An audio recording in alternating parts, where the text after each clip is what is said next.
मी गेले मुंबई महानगरपालिका जवळून पाहिलेली आहे, अनेक शहरांचा अभ्यास करत असतो. जर कोणी तुम्हाला आताच्या जगात सांगितलं ना की 1 वर्षात मी रस्ता खड्डामुक्त करून देतो की कुठचंही शहर, तो खोटं बोलतो व्यक्ती. कोणी जर सांगितलं तुम्हाला मी पूरमुक्त करून देतो कुठचंही शहर, ती व्यक्ती खोटं बोलते. तुम्ही न्यूयॉर्क बद्दल बोला, लंडन बद्दल बोला, सॅन फ्रान्सिस्को बद्दल बोला, मुंबई बद्दल बोला, शांघाय बद्दल बोला, हे काम हे सुरूच असतं. कारण मुंबई किंवा कुठच्याही शहरामध्ये जेवढी लोकसंख्या आहे, जेवढी गाड्यांची संख्या असते, जेवढं पूर्ण विकासाचं काम चालू असतं, हे सतत बदलत असतं. 2 वर्षात कुठचंही शहर खड्डेमुक्त करत नाही, पण ह्यांचा खड्डा जो भरला तो खिशांचा खड्डा भरला होता कॉन्ट्रॅक्टर्सनी, बाकी कुठचाही खड्डा मुक्त झालेला नाही. पण आज आपण बघा, तेव्हा मी जेव्हा आवाज उठवला तेव्हा संजयराव काका तुम्हाला सांगतो मी, ह्या रस्त्याचं कॉन्ट्रॅक्ट 1000 कोटींनी बीएमसीनी पुढच्या 5 दिवसात कमी केलं. म्हणजे 1000 कोटी मी एका पत्रकार परिषद घेऊन वाचवले होते, ते मुंबईकरांचे वाचवले, ते तुमचे आमचे वाचवले.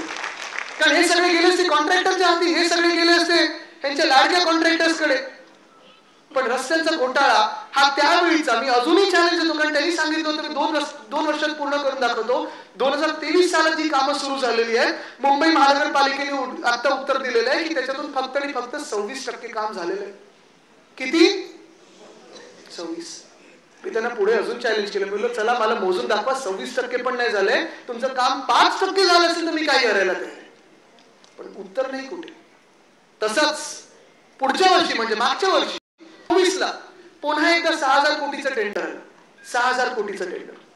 त्या 6000 कोटीमध्ये परत एकदा असाच घोटाळा, अशीच मोठे कॉन्ट्रॅक्टर. आणि काय होतं, एखादा तुम्ही विषय घेतला, भ्रष्टाचाराचा विषय घेतला की लगेच हे कॉन्ट्रॅक्टर तुम्हाला फोन करायला लागतात, तुम्हाला भेटायचा प्रयत्न करतात. मी त्या पाची कॉन्ट्रॅक्टरना सांगितलं, मला भेटायचा प्रयत्न करू नका, मला फोन करण्याचा प्रयत्न करू नका, मी विकला जाणाऱ्यातला नाही, मी विकला जाणार नाही. मी त्याला हे सांगितलं, मी तुमच्या कोणाच्याही कॉन्ट्रॅक्टरचं नाव घेतलेलं नाही, कारण माझी लढाई तुमच्या सोबत नाहीये. आखिर काम करतो तो कॉन्ट्रॅक्टरच असतो. माझी लढाई ह्या भ्रष्टाचारी राजकारण्यांबरोबर आहे, माझी लढाई ह्या भाजपा जे मुंबई लुटते त्या भाजपसोबत आहे, माझी लढाई ह्या मिंदेंसोबत आहे जी मुंबई लुटत आहेत. पण दुसरं रस्त्याचा घोटाळा हा मागच्या वर्षीचा.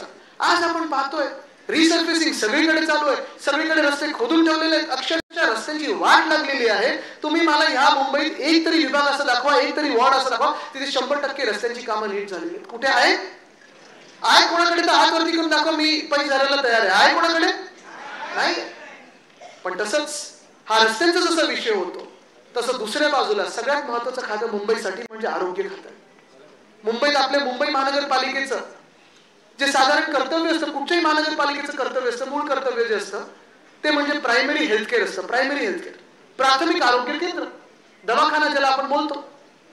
पण कदाचित मुंबई महानगरपालिका एकमेव महानगरपालिका आहे गेल्या 25 वर्षात जी उद्धव साहेबांनी काळजीपूर्वक वाढवलेली आहे, ज्याच्यात फक्त आपण प्रायमरी हेल्थ केअरवर थांबलो नाही तर आपले चांगले हॉस्पिटल झाले.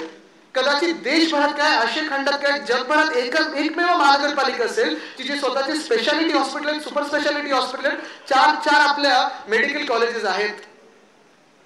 पण दुर्दैव असं की हेच सगळी जी यंत्रणा आपण कोविडच्या काळात WHO म्हणजे जागतिक आरोग्य संस्थेने ज्याचं कौतुक केलं, धारावी मॉडेल म्हणून कौतुक केलं, सगळ्याचं कौतुक केलं. आपण 2017 साली जेव्हा निवडणुका जिंकलो होतो तेव्हा आपल्याकडे आपल्या हॉस्पिटलमध्ये साधारणपणे 13,764 बेड्स होते. ते वाढवून आपण कोविडच्या काळात अजून कुठपर्यंत नेले होते, 15,000 पर्यंत नेले होते. आज तुम्ही दवाखान्यात